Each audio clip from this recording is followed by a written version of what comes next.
Hello hello विद्यार्थी मित्र, या व्हिडिओमध्ये आपण आंतरव्यापाराचा मागासच्या ह्याच्यामध्ये अगोदरच्या व्हिडिओमध्ये आपण अर्थ पाहिला. देशातल्या देशामध्ये एका देशाच्या सीमेमध्ये चालणारा व्यापार आपण आंतरव्यापार म्हटलेला आहे. आता या आंतरव्यापाराचे जे प्रकार आहे, या प्रकारामध्ये पहिला जो प्रकार आहे घाऊक व्यापार.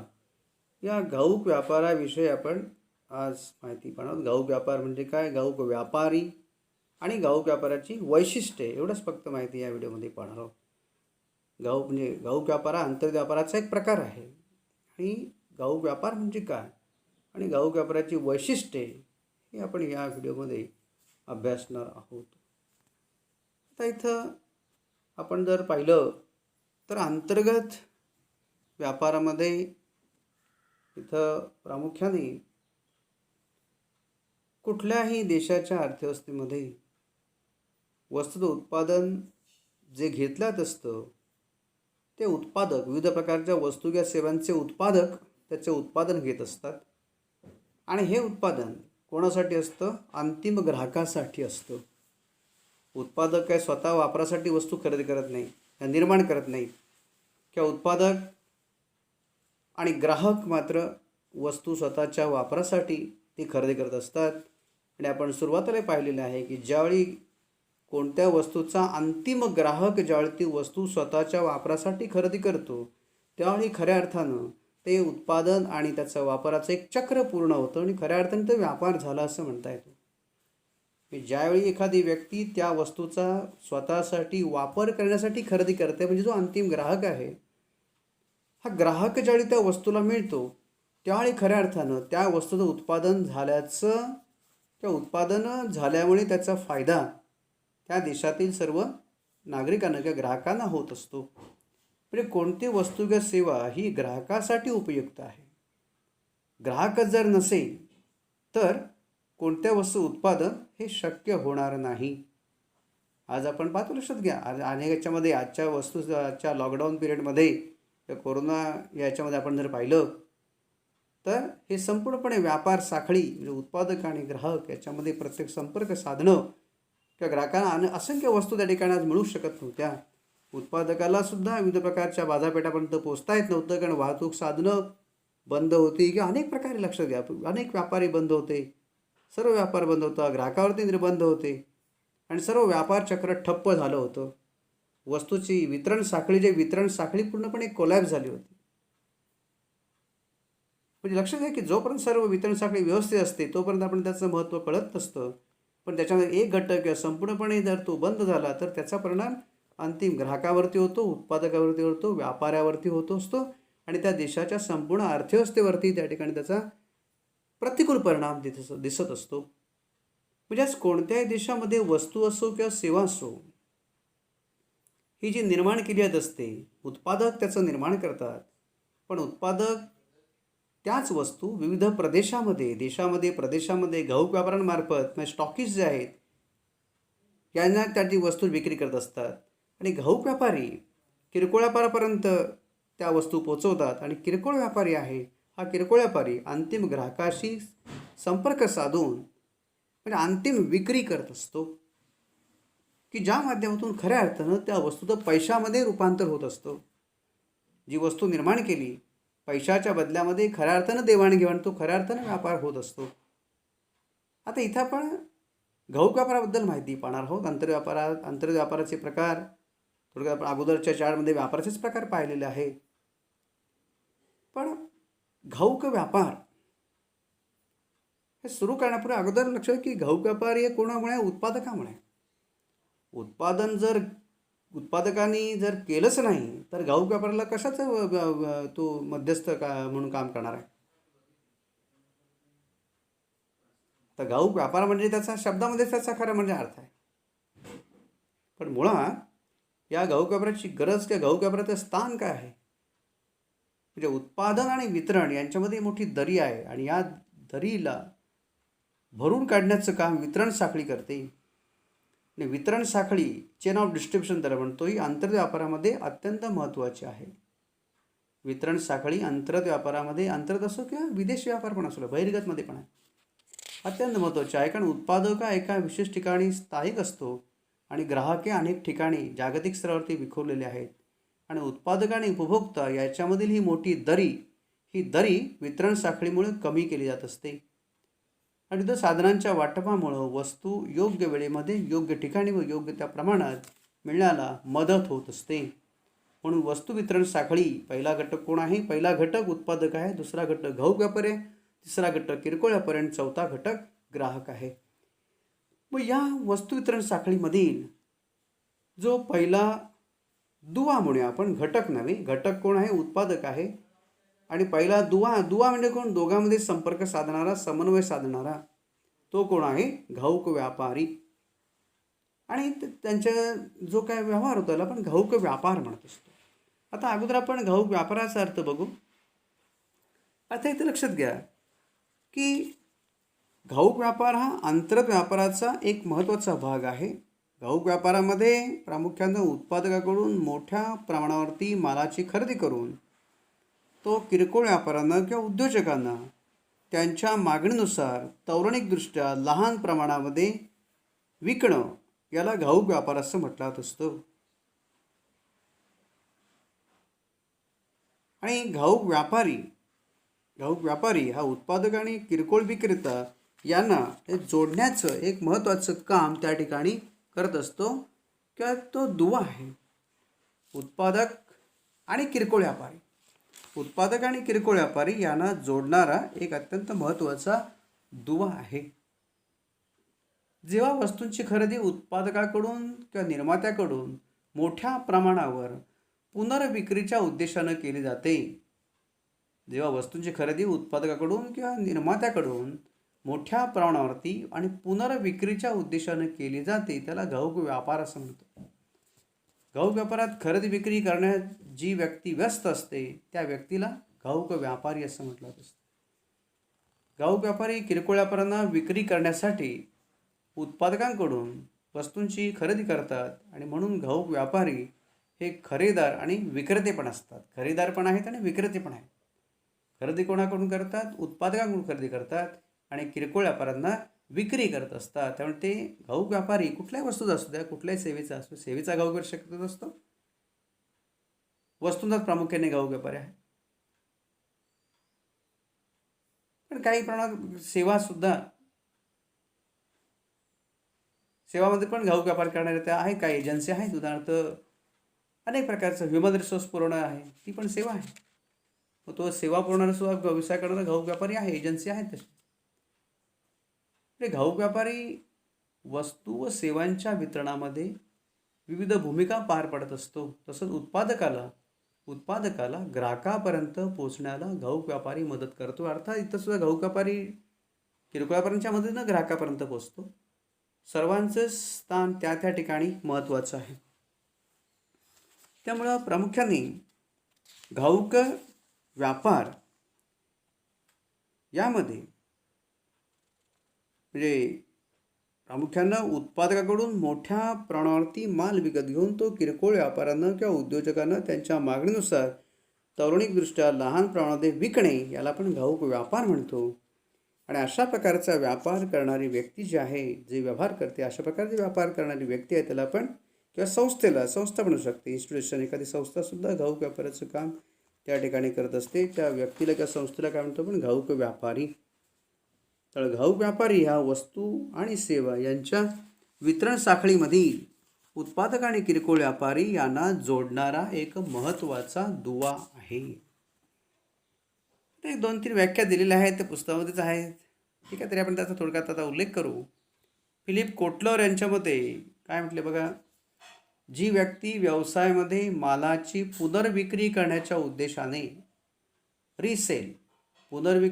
उद्देशाने मालाची खरेदी करत असते आणि त्यासाठी विविध प्रक्रियांचा समावेश करीत असते, त्याला घाऊक व्यापारी असं म्हणतात. किंवा जी व्यक्ती खऱ्या अर्थाने उत्पादक नसते व किरकोळ व्यापारी नसते, परंतु या दोघांमध्ये जोडणारा दुवा म्हणून कार्य करत असते, त्याला घाऊक व्यापारी असं म्हणत असतात. हे दुसरी व्याख्या काय, इलेक्स थॉमस ही काय व्याख्या जास्त विचार घेऊ नका. अगोदर आपण जे स्पष्टीकरण केलं किंवा फिलिप कोटलरची व्याख्या व्यवस्थित आहे. नसते तर कशाला सांगा, म्हणजे उत्पादक नसते आणि किरकोळ व्यापारी नसते, मग ते घाऊक व्यापारी असते, बरोबर नाही. निगेटिव्ह व्याख्या लिहू नका, शक्यतो पुस्तक जर दिली असली तर सुद्धा. जी व्यक्ती व्यवसायाबाबत किंवा जी व्यक्ती, लक्षात घ्या की पुनर्विक्री करण्याच्या उद्देशाने उत्पादकाकडून मोठ्या प्रमाणात वस्तूची खरेदी करते आणि त्याच्या कार्यक्षेत्रामध्ये जे विविध प्रकारचे किरकोळ व्यापारी विविध बाजारपेठांमध्ये आहेत त्यांच्या मागणीप्रमाणे त्यावेळी वस्तूंची विक्री करत असते, त्याला काय म्हणायचं, घाऊक व्यापारी.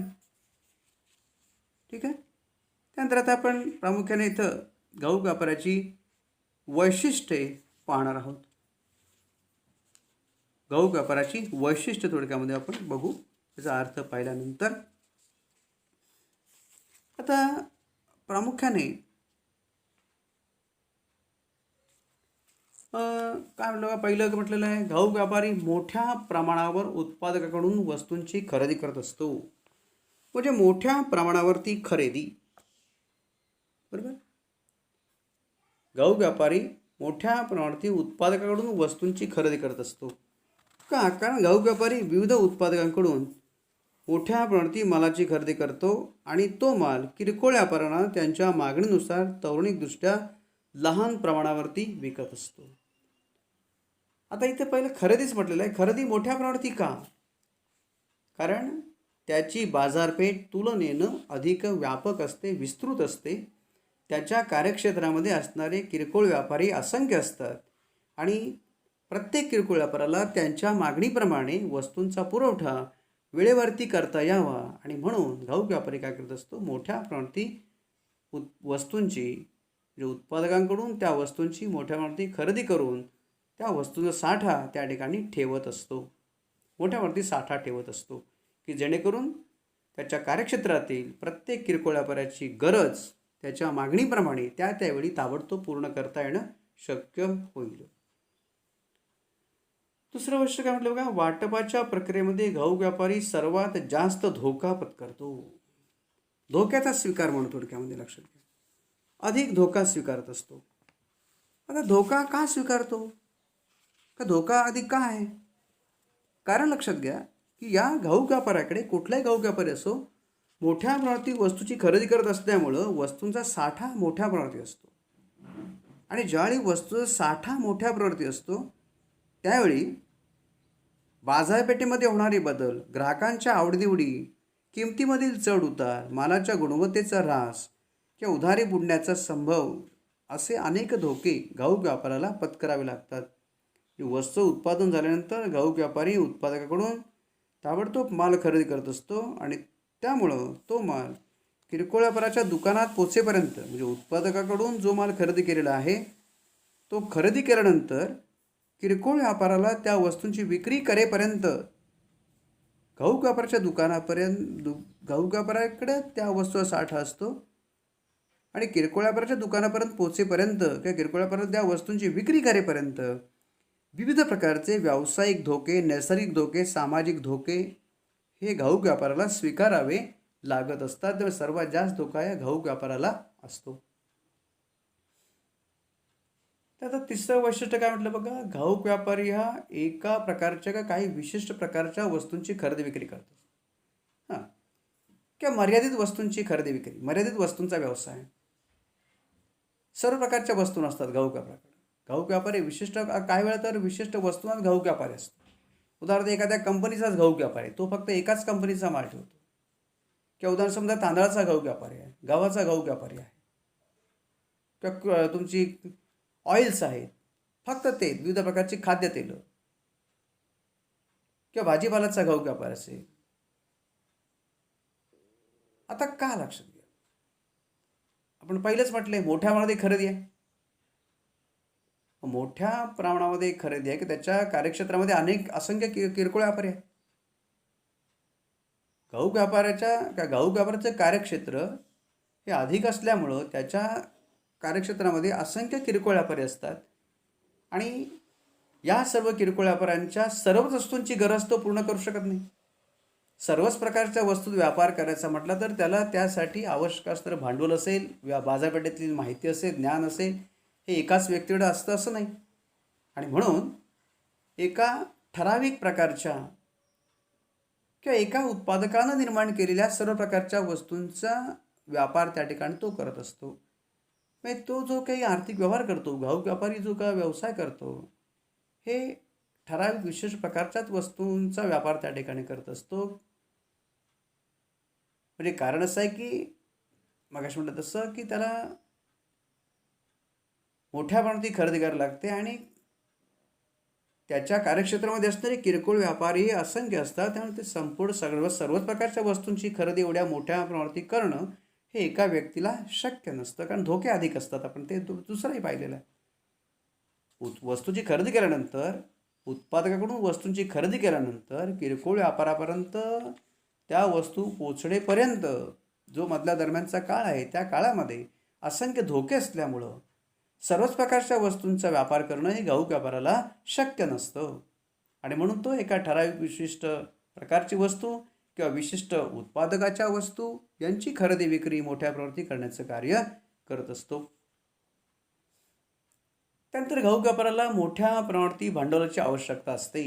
मोठ्या प्रमाणात भांडवल गुंतवावं लागतं. भांडवल आहे ते मोठ्या प्रमाणात भांडवल गुंतवणूक आहे. कारण का?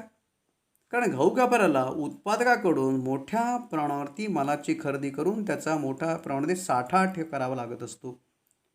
आणि त्याचप्रमाणे लक्षात घ्या की घाऊक व्यापारी उत्पादकाकडून वस्तूंची खरेदी रोखीने करतो. खरं ते वेगळं वैशिष्ट्य परत असणार आहे. ते आहे का बघूया, या तुम्ही सांगणारच आहे. अधिक भांडवल का लागतं? कारण घाऊक व्यापारी उत्पादकाकडून जी खरेदी आहे ती खरेदी रोखीने करत असतो आणि त्यामुळे त्याला मालाची रक्कम आगाऊ देत असतो. आणि किरकोळ व्यापाऱ्यांना जी विक्री आहे ती विक्री मात्र उधारने करत असतो. किरकोळ व्यापाऱ्यांना उधारी सवलत देत असतो आणि परिणामी घाऊक व्यापाराला अधिक भांडवलाची गरज आहे. म्हणजे खरेदी कशी आहे ते वेगळं असे प्रश्न. खरेदी कशी आहे? रोखीनं आहे.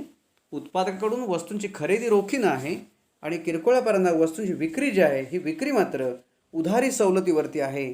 आणि म्हणून सुद्धा घाऊक व्यापाराला मोठ्या प्रमाणावरती भांडवलाची गरज असते. अधिक भांडवल गुंतवावं लागतं. तर पुढे काय म्हटलंय? घाऊक व्यापारी मागणी पुरवठा यातील समतोलाद्वारे किमतीवर नियंत्रण ठेवतो. किमती स्थिर ठेवतो. मागणी आणि पुरवठा यातील समतोल. मागणी पुरवठा कुठला? बाजारपेठेमधील प्रत्येक बाजारपेठेमध्ये त्याच्याकडे असणाऱ्या वस्तूची मागणी किती आहे त्या प्रमाणामध्ये पुरवठा करून प्रत्येक बाजारपेठेमध्ये वस्तूची किंमत ही स्थिर कशी राहील, नियंत्रित कशी राहील यासाठी तो प्रयत्न करत असतो. म्हणजे प्रत्येक बाजारपेठेमधील त्या किरकोळ व्यापाराची असणारी मागणी विचारात घेऊन त्या मागणीच्या प्रमाणात पुरवठा करून मागणी आणि पुरवठ्याच्यामध्ये समतोल जाण. जेवढी मागणी आहे तेवढाच पुरवठा आहे. कारण मागणी आणि पुरवठ्याचा परस्पर कॉन्ट्रास्ट आहे, परस्पर विरोधी संबंध आहे. म्हणजे विरोध म्हणजे कसं? लक्षात घ्या की म्हणजे मागणीपेक्षा जर पुरवठा जास्त झाला तर वस्तूची किंमत पडेल की वस्तू किंमत कमी होईल, किंवा मागणीच्या प्रमाणात पुरवठा कमी झाला तर किंमत वाढणार आहे. मग कोणत्या परिस्थितीमध्ये वस्तूची किंमत एकदम वाढणं किंवा वस्तूची किंमत एकदम कमी होणं हे व्यापारी, उत्पादक, ग्राहक सर्वांच्या दृष्टीनं कसं असतं? तोट्याचं असतं. धोका त्याच्यामध्ये असतो. आणि म्हणून सर्वसामान्यपणे प्रत्येक बाजारपेठेमध्ये वस्तूच्या किमती नियंत्रित राहाव्यात. त्याला आपण समतोल, बॅलन्स प्राईस किंवा कंट्रोल, नियंत्रित किंमत ठेवण्यादृष्टीनं किंवा किमतीवरती नियंत्रण ठेवण्यादृष्टीनं मागणी आणि पुरवठा यामध्ये समतोल साधणं. म्हणजे कुठल्याही बाजारपेठेमध्ये एखाद्या वस्तूचा पुरवठा प्रचंड आहे आणि किंवा पुरवठा अत्यंत कमी आहे असं होणार नाही. ज्या प्रमाणामध्ये मागणी आहे त्या प्रमाणामध्ये त्यावेळी ताबडतोब वस्तूंचा पुरवठा करण्याचं कार्य घाऊक व्यापारी करत असतो. किरकोळ व्यापाऱ्यांना त्यांच्या मागणीप्रमाणे वस्तूंचा पुरवठा करणं आणि प्रत्येक बाजारपेठेमध्ये त्या वस्तू संदर्भात वस्तूची मागणी आणि वस्तूंचा पुरवठा यामध्ये कसा समतोल साधला जाईल आणि त्यामुळं किमतीवरती किंमत कमी जास्त होणं हे जास्त होणार. म्हणजे दीर्घकाळाचा विचार केला तर थोड्याफार एखाद्या 2-4 दिवसासाठी 8 दिवसासाठी एखाद्या वस्तू किंमत कमी होते, वाढते.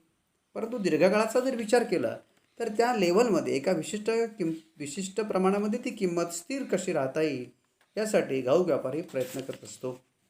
ठीक आहे. त्यानंतर उत्पादकाला बाजारपेठांची माहिती घाऊक व्यापाऱ्याकडून देतो. उत्पादकाला माहिती, आता ते सेवेमध्ये पण येणार आहे. खरं सेवेमध्ये पण येणार आहे. कारण बाजारपेठेबद्दलची माहिती येतो म्हटलेलं आहे का. उत्पादकाला बाजारपेठांची माहिती घाऊक व्यापाऱ्याकडून मिळत असते. घाऊक व्यापारी त्यांना माहिती देत असतो. म्हणजे काय लक्षात घ्या, आता इथं बाजारपेठाची माहिती याचा अर्थ मागणीची बाजू आहे. बाजारपेठेमध्ये 2 बाजू असतात, एक पुरवठ्याची बाजू असते आणि मागणीची बाजू असते. मग विविध बाजारपेठांमध्ये आता उत्पादकाला कशाची आवश्यकता असते, मागणीची गरज असते. प्रत्येक बाजारपेठेमध्ये त्या म्हणजे उत्पादक ज्या वस्तू निर्माण करतो, निर्मिती करतो, उत्पादन घेत असतो, त्या वस्तूबद्दल विविध बाजारपेठांमध्ये ग्राहकांकडून किती मागणी आहे, ग्राहकांच्या अपेक्षा काय आहेत, ग्राहकांच्या काय तक्रारी आहेत का, ग्राहकांच्या काय सूचना आहेत का, याबद्दलची माहिती उत्पादकाला मिळणं आवश्यक असतं. कारण उत्पादक, आपण अगोदरच म्हटलेलं आहे की उत्पादक ग्राहकासाठी उत्पादन करत असतो. आणि त्यावेळी बाजारपेठेची मागणी काय आहे, बाजारपेठेमध्ये म्हणजे ग्राहकांमध्ये, बाजारपेठेचा ग्राहक लक्षात घ्या. बाजारपेठेची माहिती आहे तर त्या बाजारपेठेतील ग्राहक वर्गाबद्दलची माहिती आहे. ग्राहक वर्ग कसा आहे, ग्राहकांच्या अपेक्षा काय, सूचना काय आहेत, तक्रारी आहेत का, किंवा अन्य उत्पादकांबद्दल सुद्धा माहिती. आता अन्य उत्पादकाबद्दल माहिती उत्पादक होऊ शकते, पण प्रामुख्याने तर बाजारपेठेचे आपण ग्राहकच म्हणूया. ग्राहकाबद्दलचीच माहिती आहे. ग्राहकांच्या बद्दल त्या फॅशन्स असतील, मगाशी म्हणत तसे ग्राहकांची आवड निवड आहे, त्यांच्या अपेक्षा, तक्रारी, याबद्दलची माहिती उत्पादकाला घाऊक व्यापारी देत असतो, की ज्यामुळे उत्पादक काय करू शकतो, भविष्यामध्ये आपल्या वस्तूच्या उत्पादनाविषयी योग्य तो निर्णय घेऊ शकतो, वस्तूमध्ये आवश्यक ते बदल करू शकतो, सुधारणा करू शकतो, विविध वैशिष्ट्य त्या वस्तूमध्ये अधिक ॲड करू शकतो. ठीक आहे. त्यानंतर घाऊक व्यापारी किरकोळ व्यापाऱ्यांना आवश्यकतेनुसार वस्तूंची विक्री करत असतो. मागणीप्रमाणे वस्तूंचा पुरवठा करणं म्हणजे घाऊक व्यापाराचं मुख्य कार्य काय. आपण म्हटलं अगोदर मोठ्या प्रमाणात खरेदी, म्हटलं उत्पादकाकडून मोठ्या प्रमाणात खरेदी आहे. आणि पुढे काय म्हटलं परत, किरकोळ व्यापाऱ्यांना आवश्यकतेनुसार वस्तूंची विक्री करत असतो. त्याच्या बाजारपेठेमध्ये जे विविध किरकोळ व्यापारी आहेत त्यांच्या मागणीप्रमाणे त्या वेळी त्या प्रमाणामध्ये, हे महत्त्वाचं आहे, त्यावेळी त्या प्रमाणामध्ये नियमितपणे वस्तूंचा पुरवठा त्या ठिकाणी किरकोळ व्यापाऱ्यांना करत असतो. त्यामुळं किरकोळ व्यापाऱ्यांना कोणत्या वस्तूंची खरेदी मोठ्या प्रमाणावरती करून ठेवावी लागत नाही. म्हणजे वस्तू साठा करण्यामध्ये किंवा वस्तूची खरेदी करण्यामध्ये आणि साठा करण्यामध्ये अधिक भांडवल गुंतवावं लागत नाही. तर खरं म्हणलं तर तो किरकोळ व्यापाऱ्यांना उधारी सवलत देत असतो, परंतु पण साठवणुकी दृष्टीने सुद्धा आहे. म्हणजे जास्त मोठ्यामध्ये त्यांना साठा ठेवावा लागत नाही.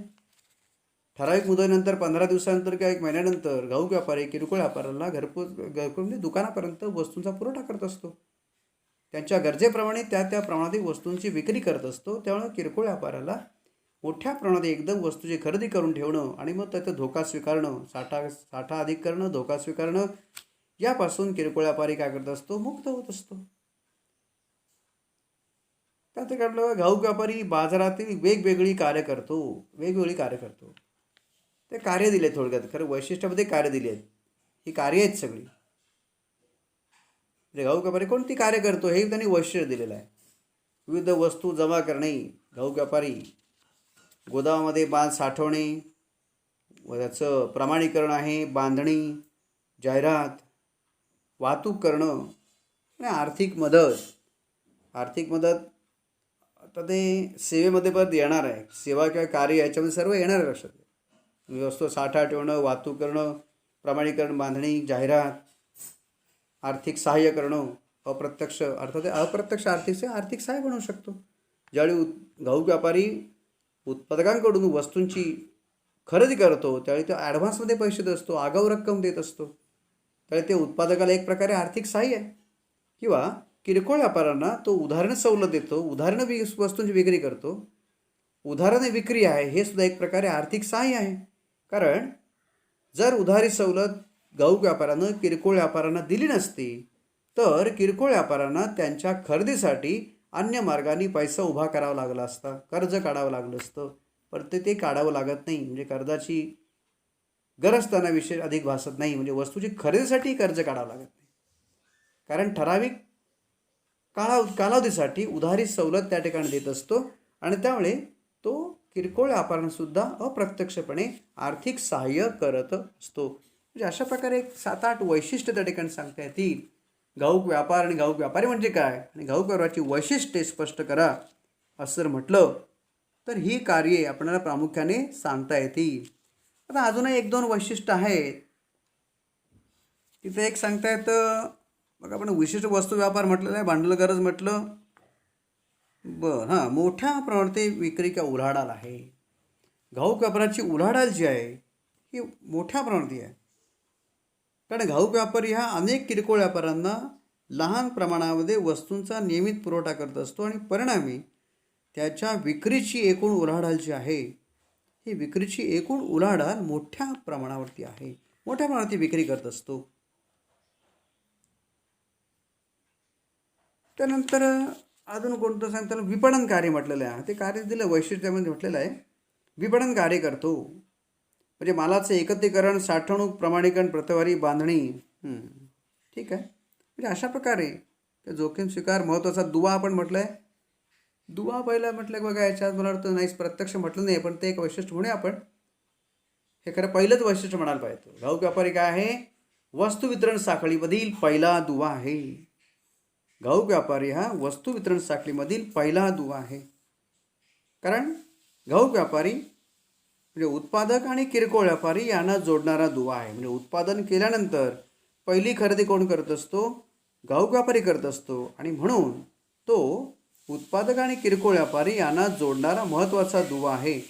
तो उत्पादकाकडून मोठ्या प्रमाणात माल खरेदी करतो आणि किरकोळ व्यापाऱ्यांना त्यांच्या मागणीप्रमाणे नियमितपणे वस्तूंचा पुरवठा किंवा वस्तूंची विक्री त्या ठिकाणी करत असतो आणि म्हणून घाऊक व्यापारी हा एक अत्यंत महत्त्वाचा पहिला दुवा आहे. म्हणजे अशा प्रकारे घाऊक व्यापाराची वैशिष्ट्ये आपल्याला त्या ठिकाणी सांगता येतील. थँक्स.